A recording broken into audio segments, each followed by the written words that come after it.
MIF y la ANP, y también contamos, ¿cierto?, con distintos colaboradores, y por supuesto con un grupo de los más destacados expertos en materia económica y financiera de nuestro país, como es uno de los profesores que va a estar a continuación con ustedes. El periodismo desempeña un papel fundamental, ¿cierto?, en la difusión y comprensión de la realidad económica y financiera, y los impactos que esto tiene en nuestra vida y en nuestras organizaciones. Pero hoy se nos aumenta nuestra responsabilidad, y quizás más que nunca. Y ¿por qué me refiero a la desinformación? Y aquí nos está poniendo a los que trabajamos en medios de comunicación particularmente, y a la sociedad como un todo, nuevos desafíos. La desinformación puede generar impactos tremendos, no solamente mediante el aprovechamiento de uno sobre otro en materia económica en forma ilegítima, sino que también nos puede llevar a tomar decisiones erróneas que tienen un impacto en la economía del país, produciendo inestabilidad, afectando la confianza. Y todo esto, sin lugar a duda, tiene efectos enormes en lo que es la construcción que nos interesa a todos, ¿cierto?, de tener un país mejor, tener una democracia más sana. Las herramientas más eficaces para combatir han demostrado ser la educación, el chequeo de datos, la buena información, y que las personas en general asuman un rol más activo y responsable.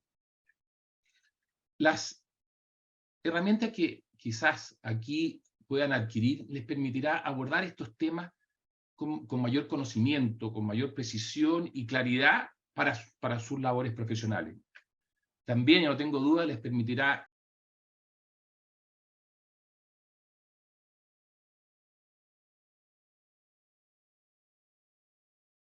Te silenciaste, Juan Jaime. Uy, me silenciaron ahí. Fue automático.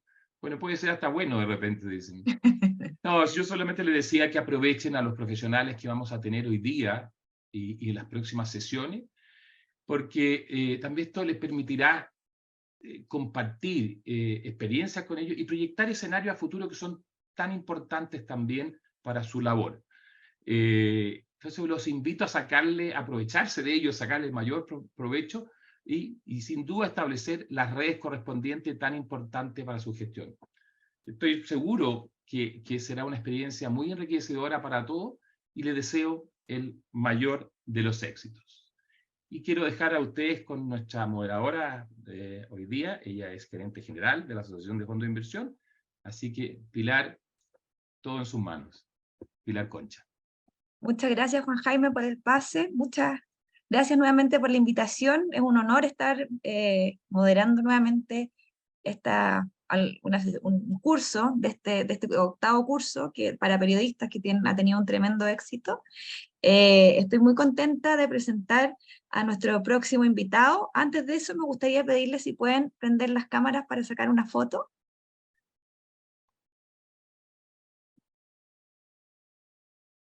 Y por mientras nos dan les voy a presentar, o sea, me imagino que todos los conocen, pero recordar un poco quién nos acompaña hoy día es Sebastián Claro. Vamos a hablar sobre los cambios regulatorios en la banca, un tema súper interesante. Sebastián es economista de la Católica, con doctorado en la Universidad de California. Actualmente ejerce como académico, investigador y consultor, y fue presidente del Banco Central entre septiembre de 2015 hasta diciembre de 2017. Simultáneamente ejerció como consejero de dicho banco en el periodo 2007-2017 por 10 años. Hola Sebastián, un gusto tenerte acá. Hola Pilar, un gusto también, muchas gracias. Ahí estamos listos para la foto, así que todos sonrían.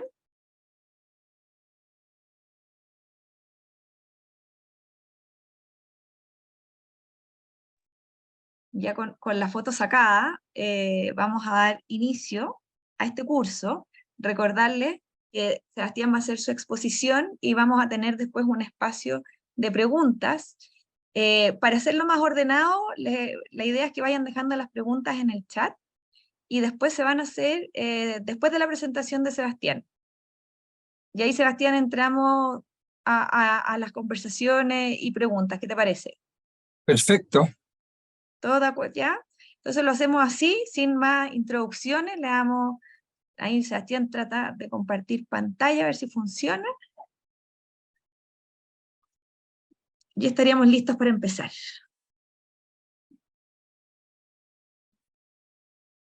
¿Ahí se ve? Se ve perfecto. ¿Se oye? Sí. Ya, perfecto. Bueno, muchas gracias, Pilar. Muchas gracias a Alesia, a la Asociación Nacional de la Prensa, Juan Jaime, Cecilia, y por supuesto a todos ustedes por estar acá esta mañana. Creo que como decía Juan Jaime, un curso bien interesante que ya viene repitiéndose hace algunos años, y me parece que es una oportunidad interesante para abondar en algunos temas que en este caso en particular va más allá de la coyuntura de corto plazo que muchas veces nos come el tiempo y la cabeza, y lo que yo he querido en esta oportunidad es preparar algo que quizás es un poco más abstracto, un poco más técnico, pero que creo que para periodistas del mundo financiero, del mundo económico, es bien fundamental tener sobre la mesa, que es sobre los cambios regulatorios que está enfrentando la banca en el mundo, en particular en Chile. ¿Cómo entenderlos? Hay muchas discusiones afuera respecto de inestabilidad financiera. Hemos oído en los últimos trimestres sobre la banca americana, que ha tenido algunos problemas, o algunos bancos, mejor dicho. Y este es un tema ya recurrente que viene varios años dando vuelta, desde sin duda la crisis financiera del 2008. Y por lo tanto, han habido muchos cambios regulatorios, y la idea de esta sesión es entender un poco la naturaleza de la regulación bancaria, la naturaleza de estos cambios y qué impacto pueden tener. Permítame partir con una motivación muy simple. Perdón, este es el temario. ¿Cómo funcionan los bancos? ¿Cuál es la regulación? Dado el particular funcionamiento de los bancos, la particular característica que tienen, y después cuáles son los debates actuales y sus implicancias. Déjenme partir con una cuestión muy simple. Miren, este es el balance de empresas Copec al 31 de marzo del año 2022, en millones de dólares. ¿Qué es lo que tiene Empresas Copec? Bueno, Empresas Copec tiene activos por 28.000 millones de dólares, más bien 29.000 millones de dólares. ¿Qué son esos activos? Bueno, tiene distintas empresas, pero básicamente son empresas del área, obviamente, de combustible, del área forestal, etcétera, cuyo valor contable son 29.000 millones de dólares. ¿Cómo financia Copec esos activos? Lo financia con deuda y con patrimonio. La deuda equivalente a 16.000 millones de dólares y el patrimonio equivalente a 12.600 millones de dólares, que suman obviamente 28.900. Ahora, ¿qué es el patrimonio? Que son los 12.650. El patrimonio básicamente es el aporte que ha hecho los socios y dueños de Copec en su historia a la formación de esta empresa. Por supuesto que no partieron hace muchos años con 12.000 millones de dólares, pero lo que ha pasado es que Copec ha tenido utilidades, algunas de esas utilidades se han repartido, otras no se han repartido y han quedado dentro de la empresa, y eso acumula y aumenta el valor de la cuenta patrimonial. Pero Copec no es capaz y tampoco le es conveniente financiar toda su actividad con patrimonio, y por lo tanto acude a los mercados de deuda, y tiene deuda equivalente a 16.000 millones de dólares. Esa deuda incorpora deuda con bancos, por supuesto, emisión de bonos que han comprado las AFP en Chile, las compañías de seguros, los fondos mutuos. También hay bonos emitidos en el exterior. Por cierto que esos pasivos también incorporan, por ejemplo, pasivos con proveedores, ¿ya? Copec compra algunos insumos, demora, imagínense, 30 días en pagar, o 40 días en pagar, o 20 días en pagar. Bueno, en ese periodo tiene una cuenta por pagar que está reflejada en el patrimonio. Ahora, lo central de este balance de Copec, esta no es una reunión para hablar de Copec, ¿ya? Lo central de este balance de Copec es que cuando miramos qué porcentaje de sus activos se financian con patrimonio ¿Y qué porcentaje se financia con deuda? Aproximadamente es mitad y mitad. En este caso es 56% con deuda, 44% con capital propio o patrimonio. Esta característica es una característica de la mayoría, llamémoslo así, de las empresas reales, ¿ya? Si nosotros nos vamos a las empresas del IPSA, por ejemplo, lo que vamos a encontrar es que el patrimonio es más o menos equivalente a su deuda. ¿Ya? En algunos la deuda es 1,5 veces el patrimonio, o sea, esto sería algo así como 66-33, pero no hay demasiada distancia entre la parte del activo que se financia con patrimonio y la parte del activo que se financia con deuda. Por supuesto que hay excepciones, pero esta es la regla general, llamémoslo así. Vámonos al Banco de Chile. Tiene activos por 69.000 millones de dólares. Esto es aproximadamente 2,7 veces Copec. ¿Ya? ¿Qué son los activos del Banco de Chile? Bueno, todos los préstamos básicamente que tiene. Los créditos hipotecarios, los préstamos a las empresas, los préstamos a las personas, los préstamos de tarjeta de crédito, etc. ¿Cómo se financia? ¿Cómo financia el Banco de Chile esos activos? Y lo financia con casi 6.000 millones de dólares de patrimonio y 63.000 millones de dólares de deuda. ¿Qué es lo que estamos diciendo acá? Que el Banco de Chile tiene un nivel deuda-patrimonio cercano a 10 veces. O sea, el 90% de los activos del Banco de Chile están financiados con deuda, el 91%, solo el 9% está financiado con capital o patrimonio propio. Esta característica del Banco de Chile no es exclusiva del Banco de Chile, es exclusiva de los bancos, básicamente.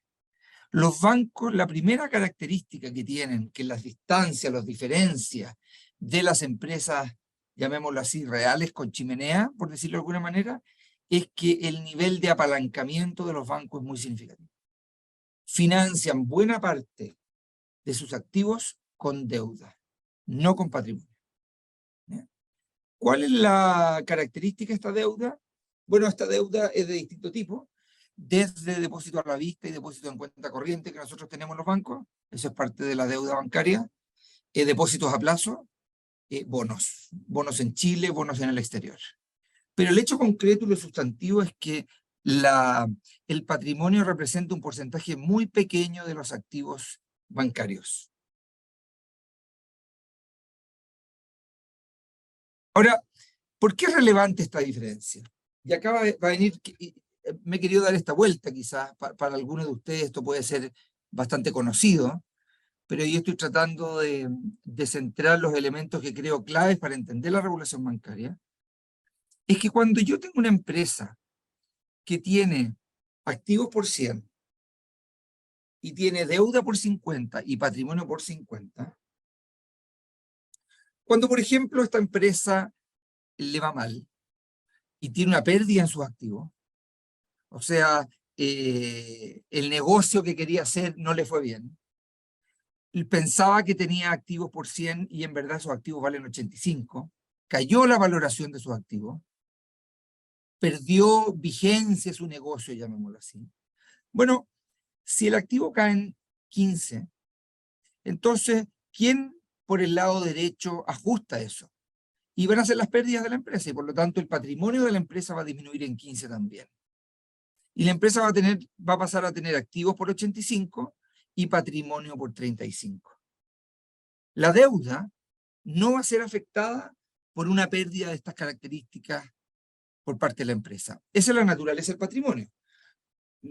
Lo que uno entiende por patrimonio es que asume o absorbe las primeras pérdidas de la empresa, así como también las ganancias, también se acumulan en el patrimonio. ¿Por qué? Porque la deuda tiene un interés fijo.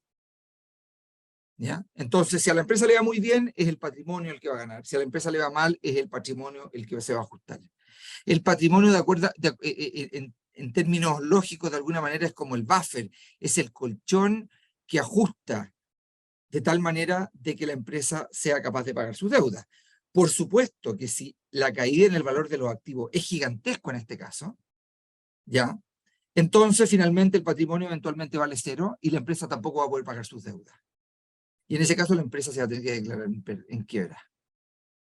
Ahora, esta pérdida de 15 entonces, yo no digo que no sea dolorosa para la empresa. Por supuesto que es dolorosa para los dueños de las empresas. Pero la empresa tiene un patrimonio suficientemente grande de tal manera de poder absorber esta pérdida. Vámonos ahora al escenario alternativo, al escenario del banco. ¿Qué sucede en el banco? El banco tiene activos por 100, tiene deuda por 90 y patrimonio por 10.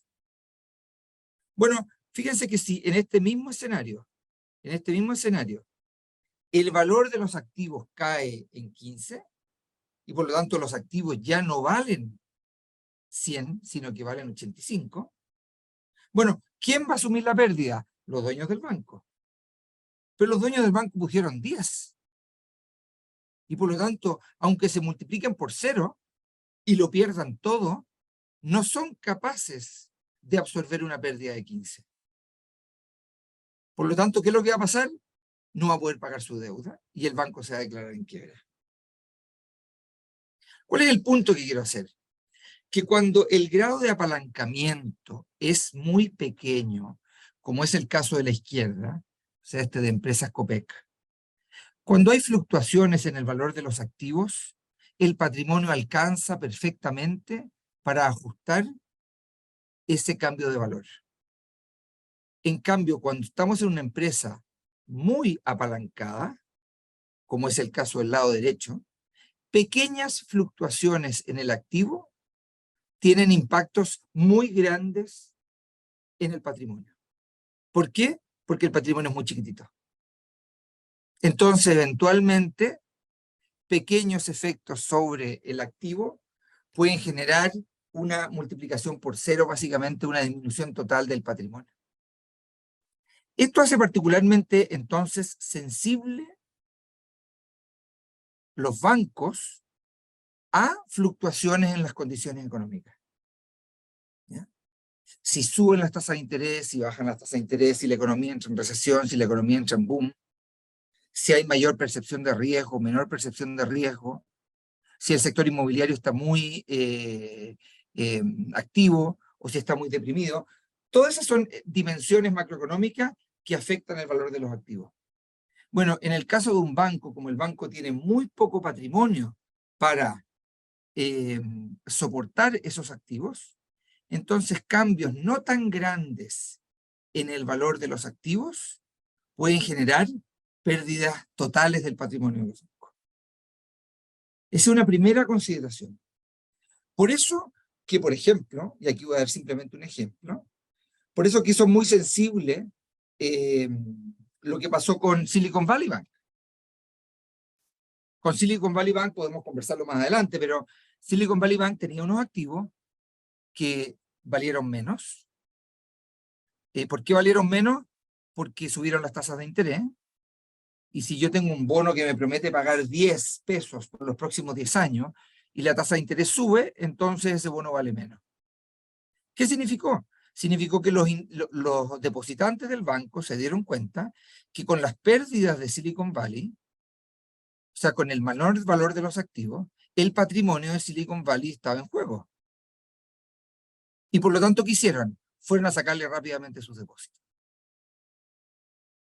O sea, nadie quiso tener plata en Silicon Valley anticipándose que el valor del activo iba a caer, que el patrimonio iba a caer muchísimo y que eventualmente Silicon Valley no iba a poder pagar esos pasivos. Entonces, ¿qué hicieron? El viernes en la mañana, en vez de ir a la charla del ESE, se fueron directo al banco a sacar los depósitos.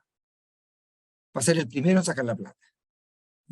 Entonces, esta sensibilidad del valor del patrimonio a la fluctuación en el valor de los activos es la primera característica de los bancos.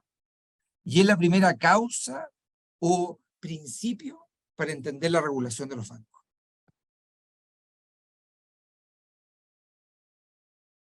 Una segunda característica de los bancos es que es el llamado descalce de plazos. ¿Qué significa el descalce de plazos? Bueno, este banco tiene activos por 100, tiene pasivos por 90 y tiene patrimonio por 10. Esa es la figura del banco. Entonces no solo tiene mucha deuda y poco patrimonio, sino que además hay una característica en la deuda respecto de sus activos, que está representado acá por esto que yo puse, que los 100 son préstamos a 5 años y los 90 son depósitos de corto plazo. ¿Ya? ¿Qué significa esto? Significa que vienen muchos depositantes y yo soy un banco y me prestan fondos a 180 días. Perfecto. Y yo me doy media vuelta y en vez de financiar o entregar préstamos a 180 días, voy y financio la torre de Cencosud al lado del río. Entonces le presto a Cencosud esos mismos fondos para que me los pague supuestamente en 5 años. Entonces, si al día 180 vienen los depositantes a cobrarme los depósitos, yo le voy a decir, mira, yo la verdad es que no tengo plata para pagarte los depósitos. Pero ¿cómo si yo te pasé la plata? Sí, yo se la presté para construir un edificio y vamos a ver el edificio juntos. ¿Y qué vamos a encontrar a los 180 días? El inicio de obra y un hoyo. Y le voy a decir, ahí está tu plata. ¿Qué significa eso? Significa que este banco no es que no sea rentable, no es que se haya llevado la plata para la casa, es que la rentabilidad, el fruto de ese préstamo, lo va a recibir en 5 años. Entonces, ¿qué es lo que tiene que hacer el banco? El banco tiene que lograr convencer a los depositantes que dejen sus fondos dentro del banco. O tiene que ir a buscar a otros depositantes. En otras palabras, en el día 180, si todos me van a buscar los pesos, yo voy a decir no tengo cómo pagar. Porque yo tengo la plata prestada 5 años. Entonces, ¿qué es lo que tengo que hacer? Tengo que convencer a los depositantes que sigan depositando en el banco. El último grupo de economistas Pasa, que ganó el señor premio... Clemente. ¿Aló? El último grupo de economistas que ganó el premio Nobel de Economía, el más famoso es Bernanke, que era el expresidente de la Reserva Federal. ¿Ya? No lo ganó por su trabajo como presidente de la Reserva Federal, sino que lo ganó más bien por su investigación respecto de la Gran Depresión y de cómo los bancos generaban o eran causa de mayor fluctuación económica por la naturaleza de su actividad. Pero junto con Bernanke hubo 2 personas más que ganaron el premio Nobel de Economía. Uno que se llama Diamond, de apellido Diamond, profesor de la Universidad de Chicago, y otro de apellido Dickwicz, profesor de Washington State University, creo que. ¿Ya? Y ellos ganaron el premio Nobel exactamente por hacer ver este punto, que es un punto tan simple, pero idear una manera de entender la naturaleza de los bancos. ¿Por qué los bancos tienen este descalce de plazo? La razón es simple. Es porque si no existieran los bancos y nosotros quisiéramos ahorrar, podríamos guardar la plata en el colchón. Y habría un proyecto llamado Torre gigante, pegada al río, que querría financiarse. Pero es casi imposible que nosotros le financiemos la torre, que nosotros como personas naturales financiemos la torre. ¿Por qué? Porque las personas y las empresas, cuando toman depósitos, normalmente quieren tomar depósitos relativamente de corto plazo. ¿Por qué? Porque tienen dudas respecto de cuándo van a necesitar esa plata. Si yo quisiera una plata para el largo plazo, posiblemente la pongo en un fondo accionario, etc. Pero cuando yo quiero comprar depósitos, no tomo depósitos a 5 años. Porque normalmente nosotros tenemos una demanda, una incertidumbre de cuándo vamos a necesitar la plata. Por lo tanto, sin bancos jamás se financiaría ese edificio. En cambio, el banco es capaz de agarrar y recibir la plata de todos nosotros. Y por la ley de los grandes números, llamémoslo así, como somos miles o decenas de miles o centenas de miles o millones de depositantes, efectivamente algunos vamos a necesitar la plata para los 180 días, pero otros no van a necesitar la plata para 180. La probabilidad que todos nosotros necesitemos la plata en 180 días es virtualmente cero. ¿Se entiende, no? Solo un porcentaje menor la va a necesitar a los 180 días. Entonces, esto funciona como un seguro. El banco toma depósitos de 1 millón de personas a 180 días sabiendo que solo el 5% va a necesitar la plata a los 180 días. El resto va a ser lo que se conoce como un rollover del depósito. O sea, va a mantener el depósito en el banco. Y eso es lo que permite que el banco preste a 5 años. Esa, entre comillas, certeza de que llegado al momento 180 días, no vamos a ir a pedir toda la plata. Ahora, ¿cuándo podríamos ir a pedir toda la plata?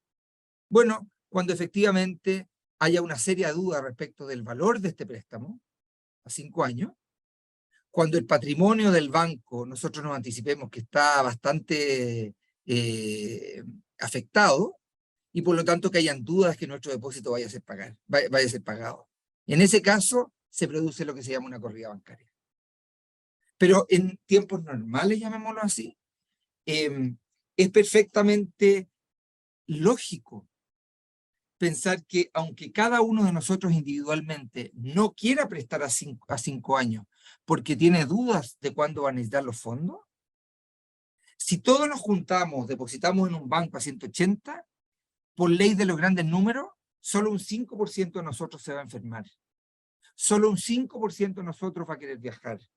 Solo un 5% de nosotros va a tener un familiar con necesidades. Y por lo tanto, solo un 5% de nosotros finalmente va a pedir la plata a los 180 días. Entonces, eso va a permitir financiar este préstamo a 5 años. Si nosotros miramos en la práctica, la banca en Chile, y vemos al primer semestre del 2023, o sea, el 30 de junio, estos datos están, pero súper al día, para que vean que esta no es una presentación de maqueta, lo que vemos en la línea azul es la duración en meses del pasivo. Ahora, el pasivo no son puros depósitos a 180 días. Por supuesto que esto que yo estaba hablando es una especie de caricatura para hacer el punto. ¿Se fijan, no? El depósito tiene, el pasivo tiene desde cuentas corrientes, donde yo puedo buscar mi plata en cualquier minuto, ¿ya? Depósito a 180 días, pero también los bancos emiten deuda a 7, 8 años. ¿Cuál es la duración promedio del pasivo? Entre 18 y 20 meses. ¿Cuál es la duración promedio del activo? Entre 30 y 40 meses. Esos 20 meses de diferencia, esos 15 o 18 meses de diferencia, son los que generan esta tensión a la cual yo estaba haciendo referencia. ¿Ya? Es como si el banco tuviese prestado sus fondos a un plazo que es 2 años mayor que el plazo de sus pasivos. Ahora, esto le genera un riesgo al banco. ¿Cuál es el riesgo? De que por alguna razón, que desconocemos, todos los depositantes a los 180 días le vayan a pedir la plata al banco. Y el banco literalmente se va a tener que dar vuelta y simplemente decirles, mire, yo la verdad es que tengo prestada esta plata, la construcción del edificio está ahí, usted puede ver los fierros parados, pero estos fierros, este hoyo, estas fundaciones, hoy día no valen nada. Lo que pasa es que este edificio se va a terminar de construir con los fondos que yo presté y con, por supuesto, el patrimonio de quien aporte también. Y una vez que se vende el edificio y se vendan los pisos, entonces se va a pagar el crédito. Entonces, el descalce de plazo no hay que entenderlo como un problema de solvencia. El banco es perfectamente capaz de pagar con este crédito el valor de sus depósitos, bajo el supuesto matemático que en el fondo solo una porción de los depositantes va a ir a buscar su plata. ¿Ya? Por supuesto que esta descalce de plazos que se llama, no es constante en el tiempo, varía de acuerdo a las condiciones económicas, varía de acuerdo a la disposición al riesgo. Cuando los bancos están muy asustados, que es básicamente lo que ha pasado en la punta acá, ¿ya? Cuando los bancos están muy asustados, empiezan a disminuir el plazo de sus activos. ¿Por qué empiezan a disminuir el plazo de sus activos? Bueno, porque prestar largo es más riesgoso, porque prefieren dejar una parte de sus activos prestando muy corto, quizás hasta en un fondo mutuo, empiezan a acortar su activo. Además, por el lado de las empresas, si hay mucha incertidumbre, si las condiciones económicas no están muy buenas, son menos las empresas que deciden embarcarse en la construcción de una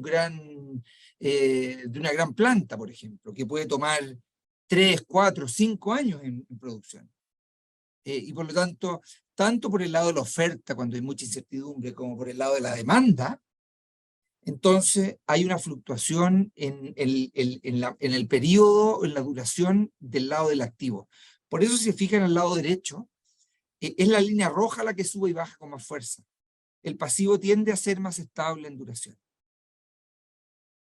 O sea, en este caso, pueden haber de repente depósitos más largos, depósitos más cortos, etc. Pero es el activo el que normalmente va cambiando de duración con más nitidez, como consecuencia de alguna manera, entre otras cosas, del apetito por riesgo que puedan tener los bancos y las mismas empresas. Entonces, con esto quiero resumir la primera parte. ¿Cómo funcionan los bancos? Y lo que he querido enfatizar son estas dos dimensiones claves de los bancos. La primera es que los bancos son instituciones apalancadas. ¿Qué significa? Tienen mucha deuda, un patrimonio relativamente acotado como porcentaje de los activos. Esto los distingue de los Copec de este mundo. ¿Ya? Es una primera característica. Y este descalce o este alto apalancamiento hace muy sensible el valor del patrimonio a cambios en el activo. No así en una empresa real. Esa es la primera característica. Y la segunda característica es que dentro de estos pasivos son de muy corto plazo en relación con los activos. Y ese descalce de plazo genera entonces este riesgo de liquidez. ¿Cuál es el riesgo de liquidez? Que, insisto, a los 180 días vayamos a pedir nuestros recursos y el banco nos diga, mire, sus recursos están, pero están en la construcción de este edificio. Y por lo tanto, espere otros 180 días para que yo le pague. Oiga, pero si usted me prometió pagar a los 180 días, eso es cierto. Pero ahí está el edificio. ¿Ya? Para que esto sea de equilibrio, ¿qué es lo que tiene que pasar? Insisto, esto que mencioné al principio, que efectivamente no todos vayamos al mismo tiempo a pedir nuestros depósitos. En tiempos normales eso funciona así. Matemáticamente eso funciona así. De hecho, así funcionan las compañías de seguro. ¿Cómo funciona la compañía de seguros generales de autos? La compañía de seguros generales de autos sabe que matemáticamente hay un 3,7%, estoy inventando el número, de personas que chocan al año. Y por lo tanto, toda la prima que cobra, que recibe, todo el negocio funciona en torno a ese valor. Que hay un porcentaje que es relativamente conocido de personas que va a chocar, y hay otro porcentaje que no va a chocar. Si todos chocaran, la compañía de seguro va a estar en serios problemas. Pero matemáticamente es imposible que todos choquen. Algún año chocarán algunos, algún año chocarán otros. Esa es la ley de los grandes números. Bueno, acá pasa un poco lo mismo. Salvo, insisto, que aparezcan noticias o problemas respecto de este banco. En cuyo caso, al día 180, todos vamos a querer sacar nuestra plata. Y alguien dirá, pero no la necesito. Mira, no me importa si no la necesito. Pero si la dejo acá, tengo un riesgo de no recibirla. Y por lo tanto prefiero llevármela. ¿A dónde? Bueno, me la llevo a otro banco, me la llevo al colchón, me la llevo a un fondo mutuo, me la llevo de acá. ¿Ya? Entonces, la naturaleza de los bancos, de la actividad bancaria, está determinada por estas dos características, que son las que de alguna manera determinan la regulación bancaria. Déjenme hacer un zoom en el Banco de Chile de nuevo, el 31 de marzo del 2022. Yo dije que el activo del Banco de Chile era 69.167 millones de dólares. Perdón, ahí está, 69.000 millones de dólares. ¿Ya? Estrictamente hablando, no todos esos son préstamos.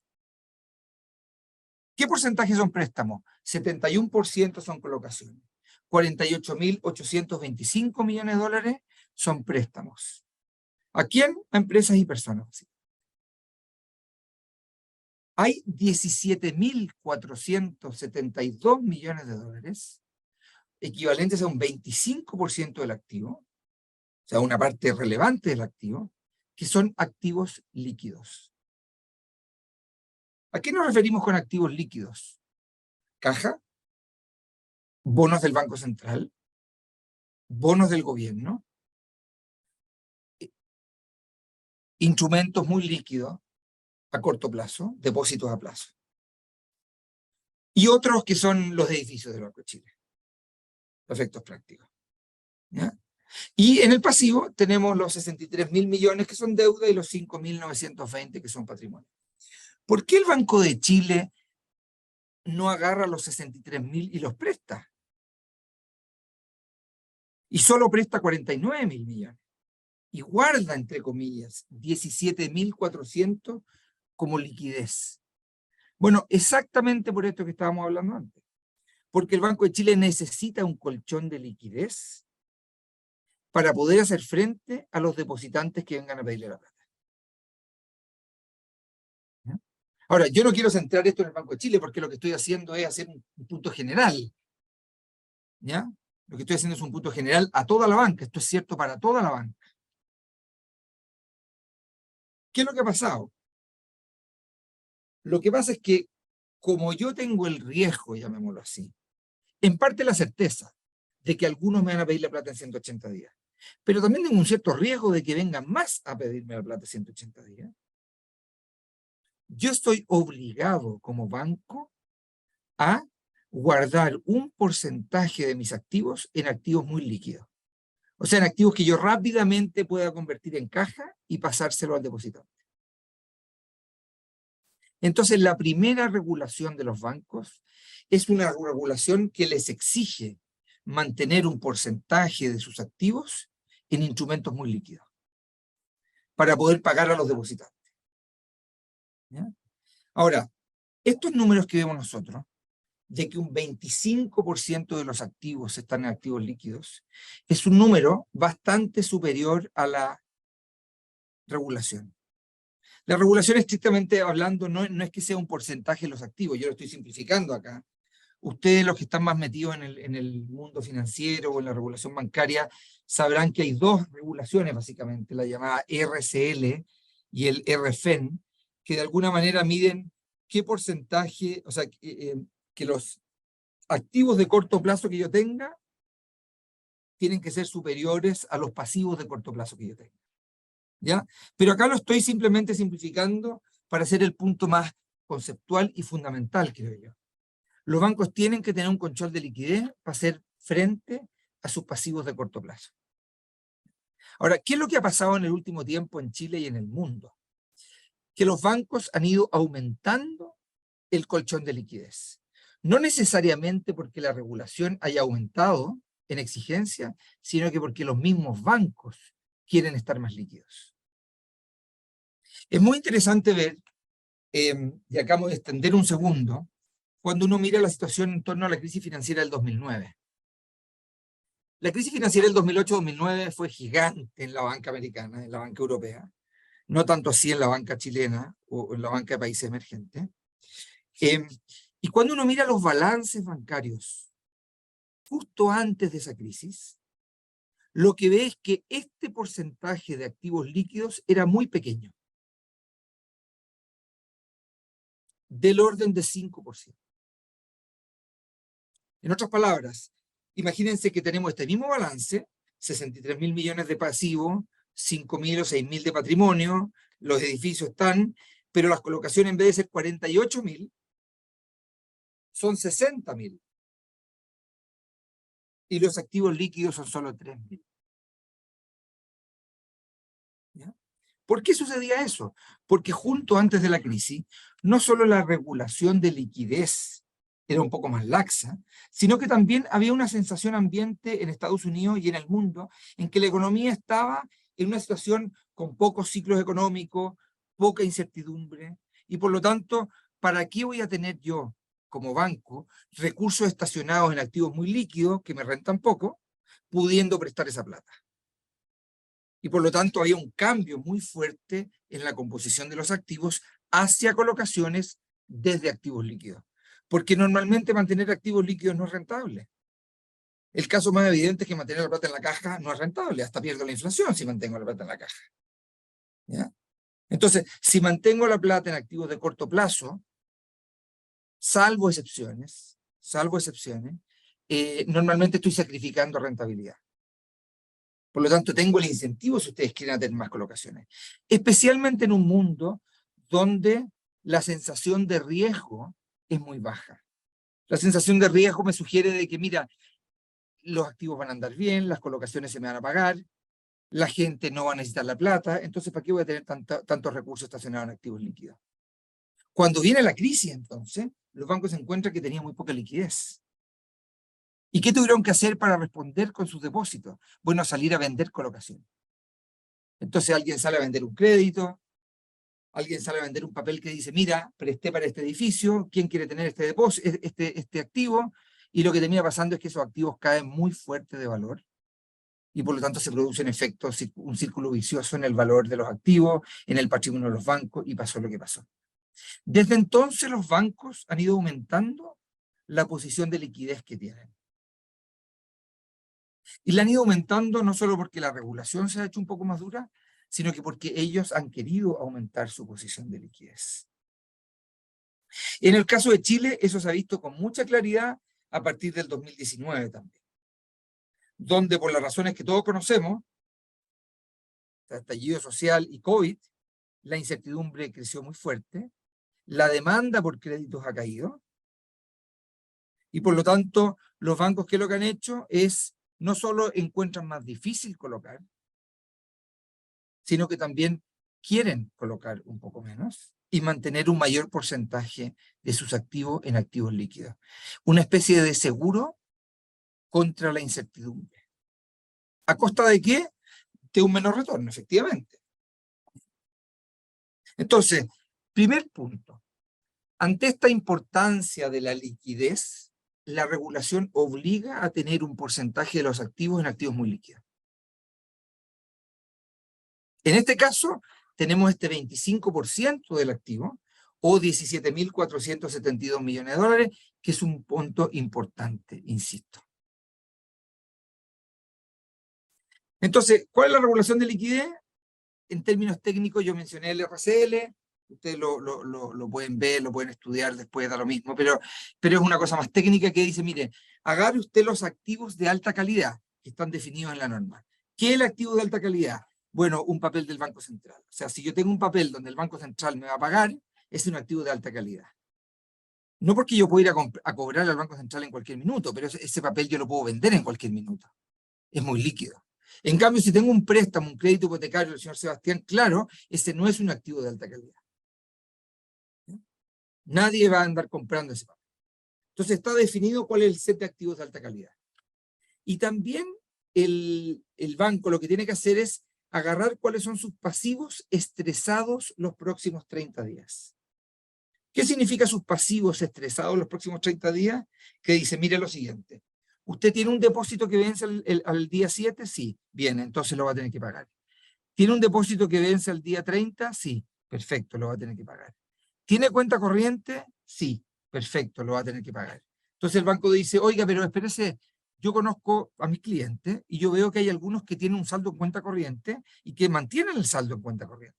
Nunca me vienen a sacar la plata. Y por lo tanto, yo no voy a tener que pagar esa plata en 30 días. Bueno, cuando hablamos de egresos estresados, es que se obliga a hacer el ejercicio como si los pasivos de corto plazo efectivamente tuvieran que pagarse. ¿Se entiende, no? Y por lo tanto, lo que se dice es que, mira, tenga usted activos de alta calidad mayores a los egresos estresados en los próximos 30 días. Esa es la regulación básica de liquidez que enfrentamos. La segunda regulación, que es donde yo quiero hacer el énfasis, en estos minutos que nos quedan, es en la regulación de capital. Porque acá es donde está verdaderamente la acción. La regulación de capital es básicamente, dice, mire, el patrimonio del banco, el patrimonio del banco, estos 9,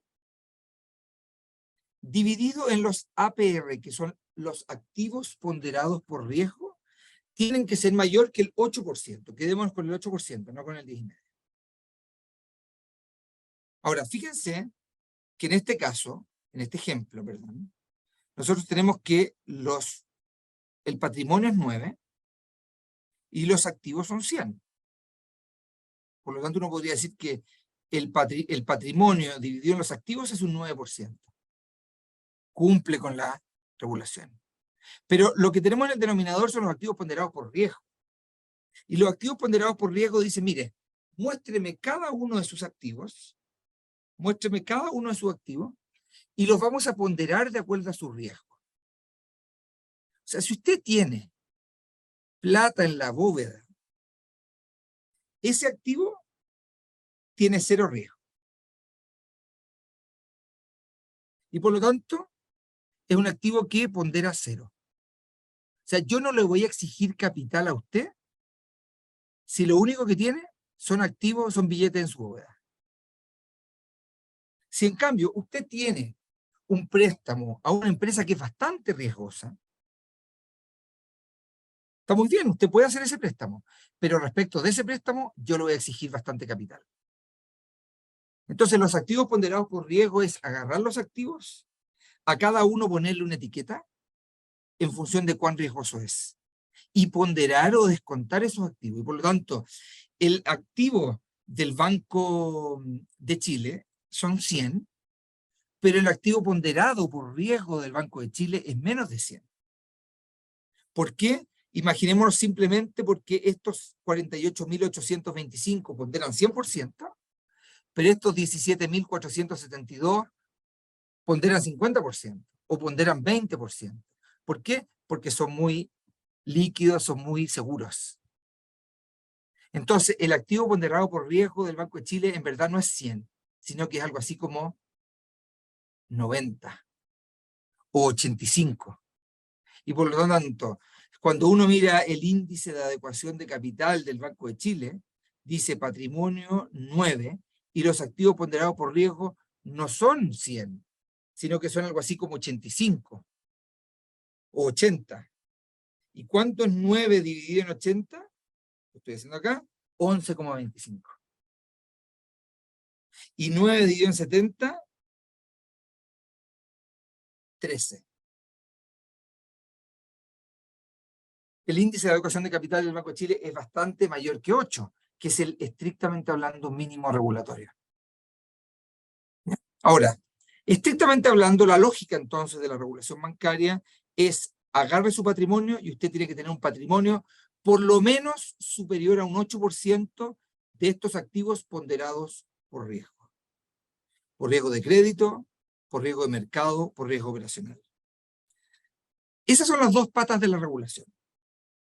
Yo le exijo a usted una cierta cantidad de activos líquidos como porcentaje de sus pasivos líquidos, o sea, de sus pasivos de corto plazo, y yo le exijo a usted una cierta cantidad de patrimonio como porcentaje de sus activos ponderados por riesgo. Esos son los dos grandes elementos de la regulación bancaria. Ahora, en el caso del capital, la regulación más simple, el desde, es este patrimonio respecto a activos ponderados por riesgo mayor que 8%. Pero esta regulación ha ido cambiando. Y acá es donde yo quiero entrar en el tema de Basilea III y en la última parte de esta presentación. A ese 8% yo le he puesto acá el nombre de requerimiento básico de capital. ¿Ya? Pero se han agregado una serie de cargos extra que son los 5 que están ahí. Estrictamente hablando, los 4 primeros. O sea, el cargo sistémico, el buffer de conservación, el buffer contracíclico y el pilar 2. Y el capital económico al cual me voy a referir al final. ¿Cuál es el cargo sistémico?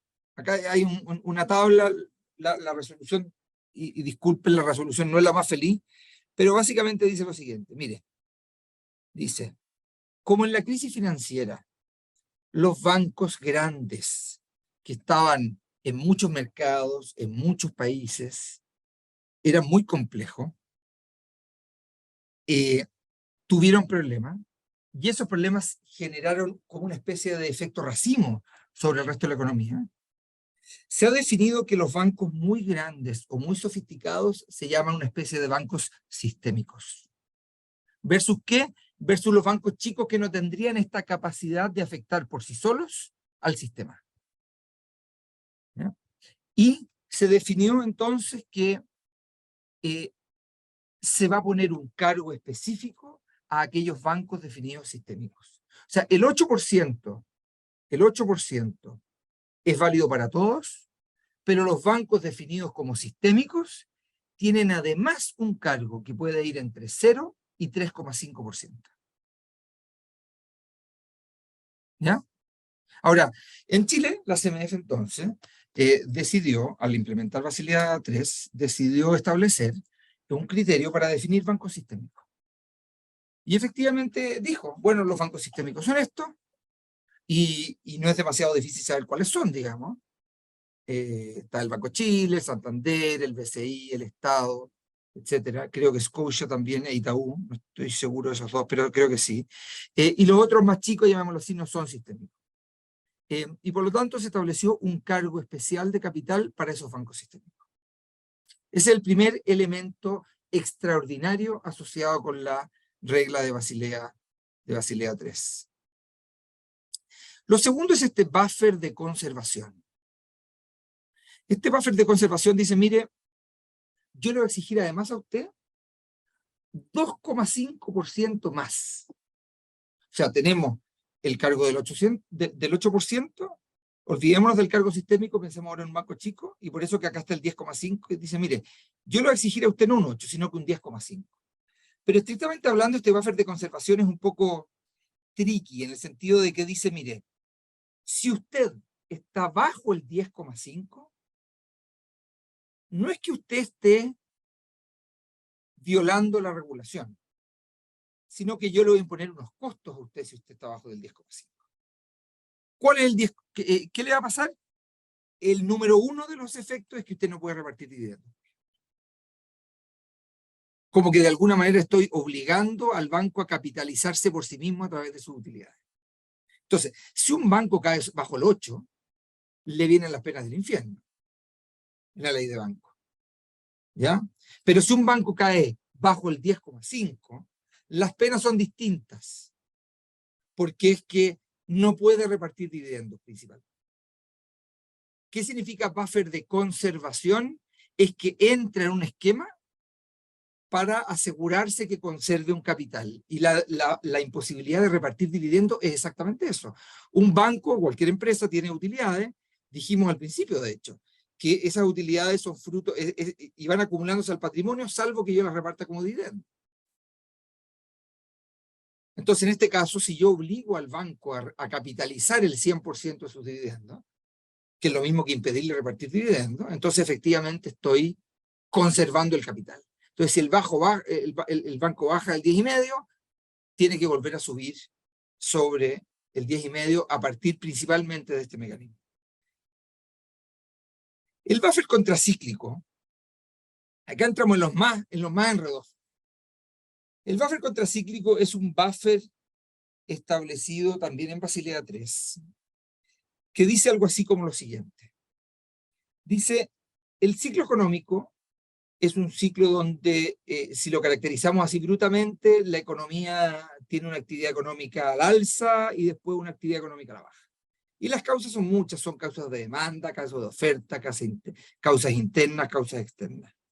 Ahora, cuando hay una cierta caracterización del ciclo que dice que cuando la economía está en auge, en general la prima por riesgo es baja. O sea, hay percepción de estabilidad, hay percepción de poco riesgo.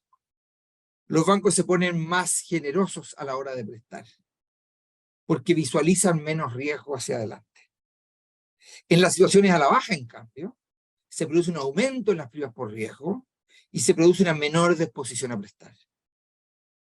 Entonces, ¿qué es lo que dice el buffer contracíclico? Dice, mire, démosle una herramienta mayoritariamente al Banco Central, como es el caso de Chile, aunque tenga la necesidad, para gatillarlo, tenga que tener un informe favorable de la CMF, pero digamos que está en el Banco Central.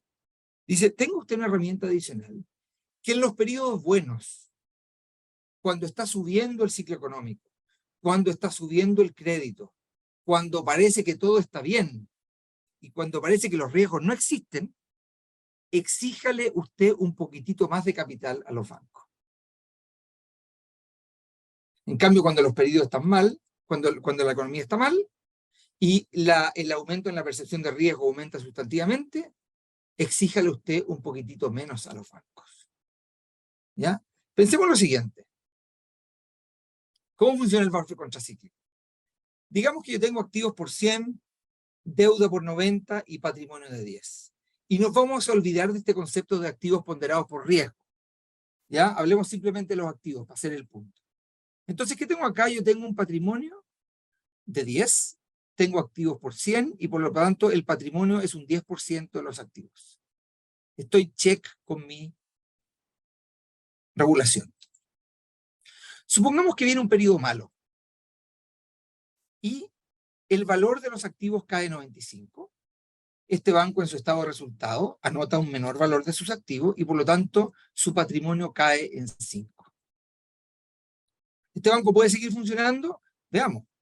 ¿Cuál es la nueva métrica de patrimonio sobre activo? Bueno, el patrimonio ahora vale 5, el activo vale 95, y fíjate que el patrimonio dividido en los activos cayó de 10 a 5,2. O sea, este banco quedó mucho más apalancado.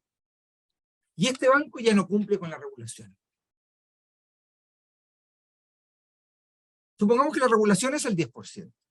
Entonces este banco pierde 5 en activos, su patrimonio disminuye en 5, y de un día para otro, llamémoslo así, queda con un índice de adecuación de capital menor que el exigido regulatoriamente de 5.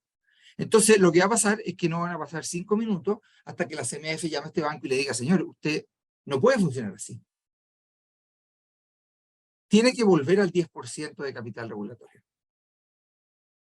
¿Qué opciones tiene el banco? Bueno, la primera opción del banco es agarrar los 95, y vender parte de esos activos, deshacerse parte de los activos. Dicho, ¿qué manera tengo de deshacerme parte de los activos? Bueno, yo le presté una panadería que me tiene que pagar mañana, y va a llegar mañana el gerente de la panadería y me va a decir, bueno, buenas tardes, señor banco, yo le tengo que pagar hoy día, hagamos una cosa, le pago los intereses y me vuelve a prestar porque yo necesito capital de trabajo, y yo le voy a decir, no, usted me paga todo. Y voy a ir con algunos activos y los voy a vender. ¿A quién? A otra persona que quiera tener esos activos. Y lo que voy a hacer es disminuir fuertemente mi activo de 95 a 50. Con eso voy a pagar parte de mi deuda y voy a achicar fuertemente mi banco. O sea, mi banco ahora va a tener activos por 5, patrimonios por 50 y índice de adecuación de capital de 10%. Pregunta, ¿cumple el banco con la regulación en esta circunstancia? Por supuesto que sí. Volvió al 10%, que era lo que se le exigía. El grave drama de esto es que pasar de esta situación al medio a esta situación a la derecha es tremendamente depresivo económicamente. Los bancos dejan de prestar con tal de mejorar su índice de adecuación de capital. Entonces, ¿qué es lo que busca el buffer contracíclico en este ejemplo? Lo voy a poner de manera muy simple. Le dice, mire, en los tiempos normales usted tenga 10% de exigencia de capital. En los tiempos malos, no mantenga el 10%, sino que bájelo. ¿De qué manera? ¿Para qué? Para que este 5,2, llamémoslo así, le permita al banco seguir funcionando normalmente. Porque si usted no baja la exigencia de patrimonio en este periodo malo, el banco lo que normalmente va a hacer es irse a este escenario de la derecha, que es una caída muy significativa del crédito, una caída muy significativa en la actividad, un costo económico que es muy grande. ¿Por qué? Porque como yo le estoy exigiendo un 10% y tengo un patrimonio de 5, solo me caben activos por 50. Por supuesto que también el banco podría hacer un aumento de capital, pero normalmente en las situaciones de crisis financiera o de recesión importante o donde los activos están cayendo de valor, levantar capital no es particularmente atractivo para las compañías. Y por lo tanto lo que termina pasando es que volvemos al índice de adecuación a capital original con una recesión muy grande. ¿Cuál es la solución, entre comillas, que busca este buffer de contracíclico? Es que en los tiempos malos yo pueda disminuir la exigencia de capital, de tal manera que de alguna manera esta situación sea más parecida a la de equilibrio y no tenga que salir a disminuir el crédito o a vender los activos. Lo mismo sucede al revés. ¿Qué sería al revés? Una situación de boom. En un boom, estos 100 se convertirían en 120. Esos 20 serían un aumento fuerte en el patrimonio. Y este banco quedaría con un índice de adecuación de capital muy alto. O sea, quedaría con capacidad para prestar todavía más. ¿Qué es lo que busca el buffer contracíclico? De alguna manera, que en estos tiempos buenos, el banco no pueda prestar demasiado más. Y por lo tanto, lo que voy a hacer es justo al revés de lo que está en este ejemplo. Le voy a subir la exigencia de capital.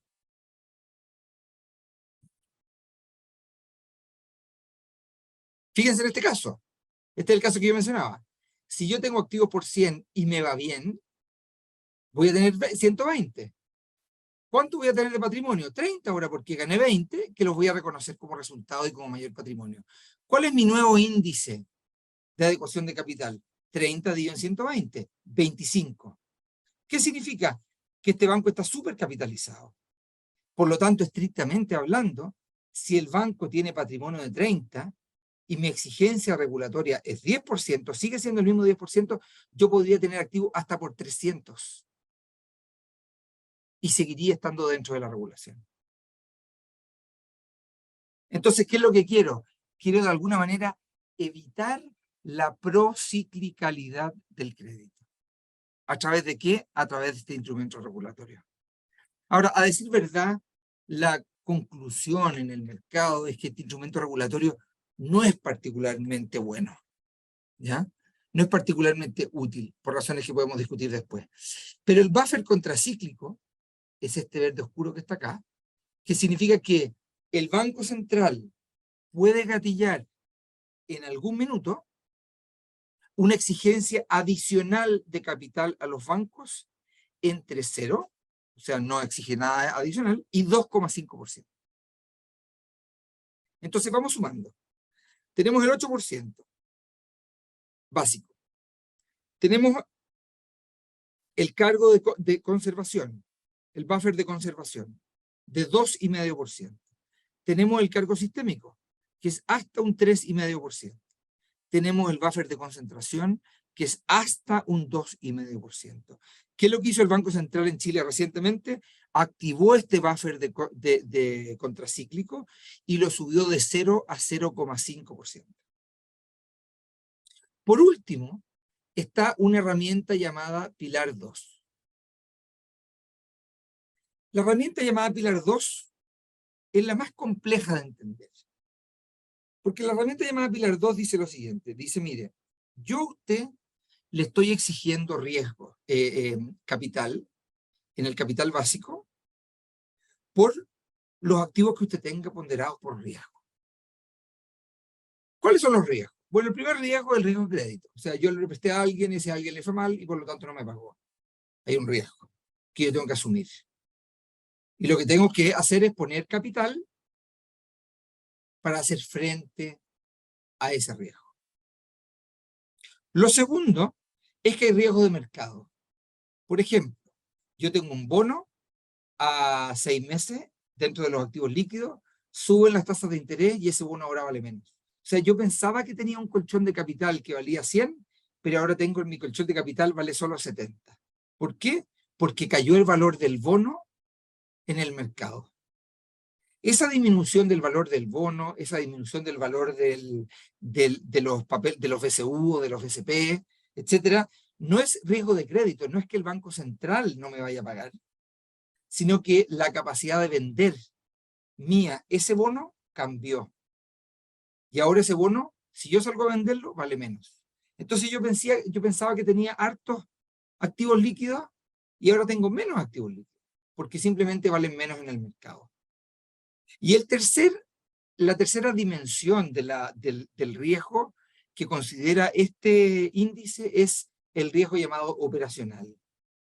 O sea, el riesgo de un fraude, el riesgo de un error, el riesgo de un ataque cibernético, etc.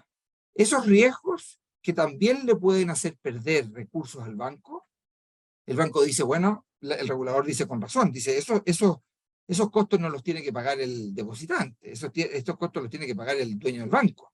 Y por lo tanto yo le voy a poner una exigencia de capital para hacer frente a esos riesgos. Entonces tenemos riesgos de crédito, riesgos operacionales y tenemos riesgos de mercado. Sin embargo, dice la regulación, y acá viene el pilar 2, dice, mire, pero hay otros riesgos. En estos 3 riesgos que usted me ha mencionado, no están todos los riesgos. Por ejemplo, hay riesgos reputacionales. ¿Ya? O sea, si yo tengo un banco y al lado tengo un negocio y hago trampa en el negocio, me comporto mal en ese negocio, entonces los depositantes van a decir, ups, esta señora no es una buena persona para hacer negocio.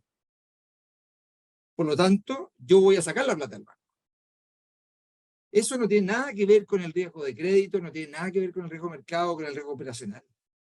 Tiene que ver con cuidar la reputación de quien está cuidando mi plata. Por lo tanto, lo que estamos diciendo es que hay otros riesgos que la CMF y el regulador, en este caso en general, considera sobre los cuales hay que protegerse y que este indicador del 8% al cual nos estamos haciendo referencia no toma en cuenta. ¿Qué otro riesgo está incorporado en pilar 2? Un riesgo de concentración. O sea, es distinto un banco, de alguna manera, que tiene prestado 100 y todos esos 100 se los tiene prestado al retail, que un banco que tiene prestado 100, pero tiene 20 al retail, 20 a las forestales, 20 a la minería, 20 a la industria, 20 a los servicios. Ese segundo banco está más diversificado.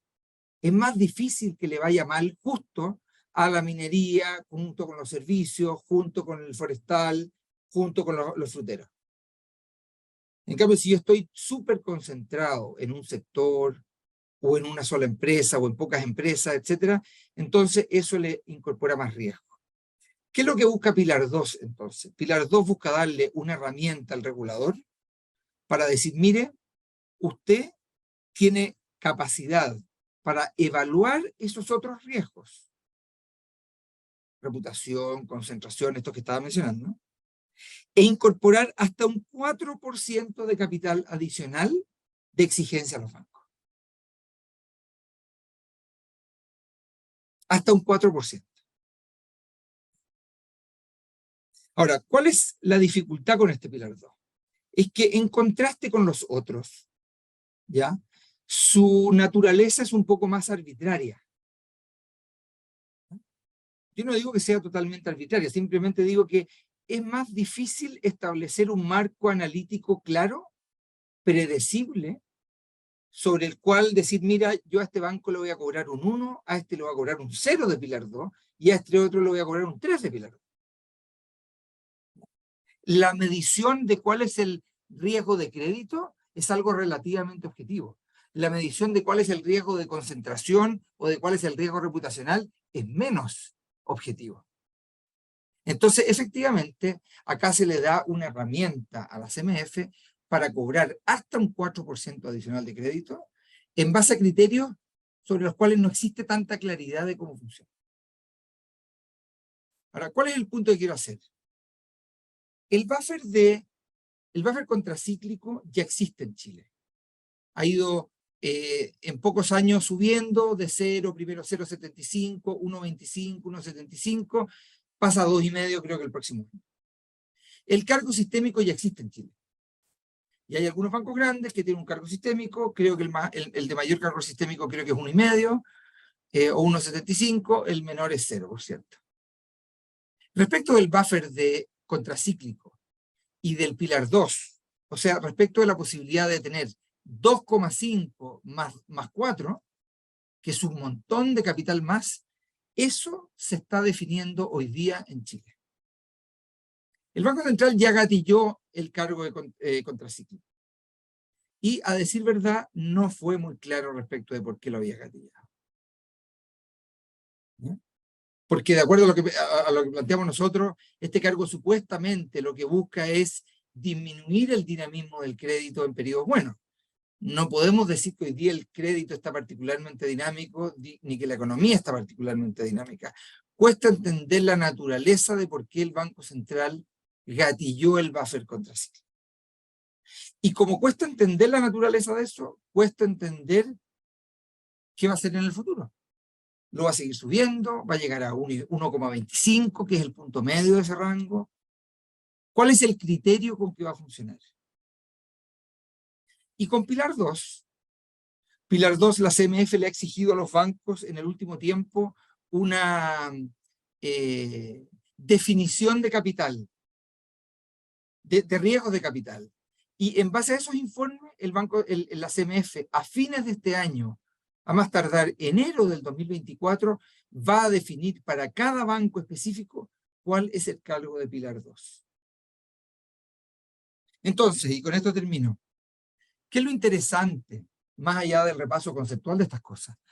Que hoy día los bancos tienen un cierto requerimiento de capital conocido, pero además tienen incertidumbre respecto de cómo va a funcionar este buffer contracíclico y cómo va a funcionar el pilar 2.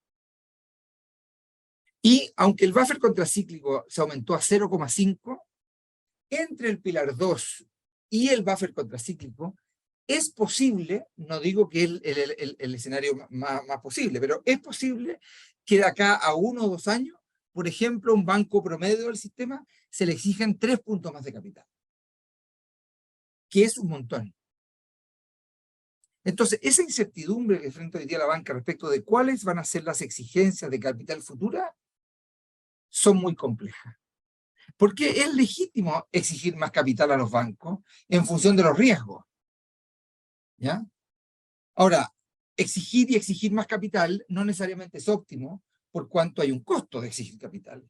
Y que es que cuando aumenta el capital, aumenta la exigencia de capital, aumenta el costo de crédito. Porque el capital es caro.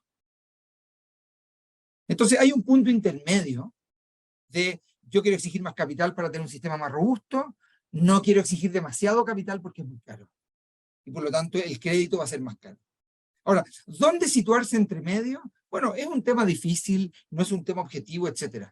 Pero el punto que yo quiero hacer ver acá no es tanto una duda sobre los niveles exigidos de capital, no es tanto eso, sino que más bien sobre la incertidumbre que hoy día existe respecto de para dónde va a ir el buffer contracíclico del Banco Central y qué va a hacer la CMF con este pilar 2.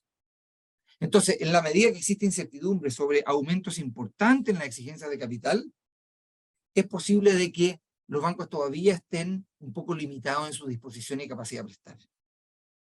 Y creo que ese es un tema, y esa es la invitación, con esto termino, a ustedes que trabajan en el periodismo, etcétera, a tener estos temas en la cabeza. Estos temas son particularmente relevantes, especialmente en un contexto donde la tasa de interés va a empezar a caer.